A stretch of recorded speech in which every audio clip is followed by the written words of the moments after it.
Westbury, I'm the secretary here at the Oxford Union. I have a very short question to ask. You talk about the hijab being something that serves to protect a woman. Surely it's extremely patronising and degrading to prevent a woman from making that decision for herself. How could you answer that? What's the question, sister? I said, in your speech, you talk about the hijab being something that serves to protect a woman. But how is it not extremely patronising and degrading in not allowing the woman to make that decision herself? Sister posed a very good question, that when I say that hijab is required for a woman, isn't it not degrading for the woman to patronize it? Isn't it degrading? If you read the Quran and Islam has prescribed hijab. That means the woman should be covered. The only part that can be seen are the face and the hands up to the wrist. This is for the modesty. And it is not only mentioned in the Quran, it is also mentioned in the Bible. If you read the Bible in the 1 Timothy, chapter number 2, verse number 9, it says that women should be dressed up with shamefacedness. They should be dressed up with sobriety and should not wear braided hair or gold or pearls. It's further mentioned in the 1 Corinthians, chapter number 11, verse number 5, 6. The woman that does not cover her head, then she dishonors her head. Her head should be shaved off. Anyway, I don't agree with this. I'm just quoting you from the Bible. Same way, if you go to the Vedas, it says that the woman should cover the head. So all the religious scriptures, they talk about the woman covering their head. It is for modesty. It is not to degrade the woman. And if you analyze, there was allegation made against me saying that Dr. Zakir Naik says that if they don't wear hijab, that if you wear Western clothes, there are chances the woman will be raped. It is a misquotation again.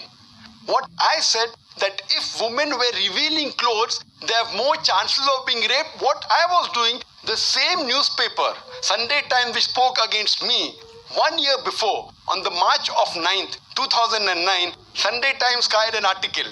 In Britain, 1 out of 7 feel that the women who wear sexy revealing clothes, she should be hit.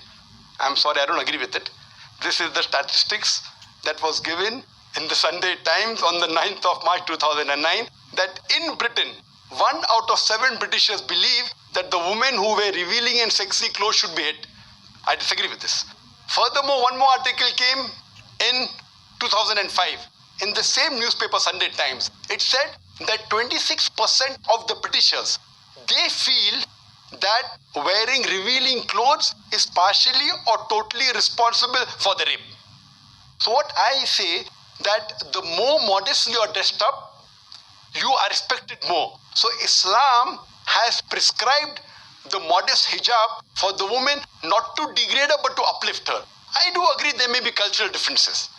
Islam cannot force anyone to adopt it. There are cultural differences. For example, I'll give you an example. That some societies, what they feel, that even looking at a woman is immodest. Some societies feel looking is no problem, but touching a woman is immodest. Some of the societies feel shaking hand is no problem. Some societies feel kissing no problem. Some societies feel doing anything as long as both agree is no problem. Different societies and different cultures have got different rules and regulations. When I went to America, while I was giving a talk, one of the Americans told me, "You Eastern women, you are immodest." I was shocked. So I said, "Why do you call the Eastern women immodest?" He told me, "You Eastern women, you expose your belly." So in America and Western country, exposing belly is immodesty. In India, exposing belly is not immodesty, wearing shorts is immodesty. So what I've realized, sister, there's different culture, there's different system.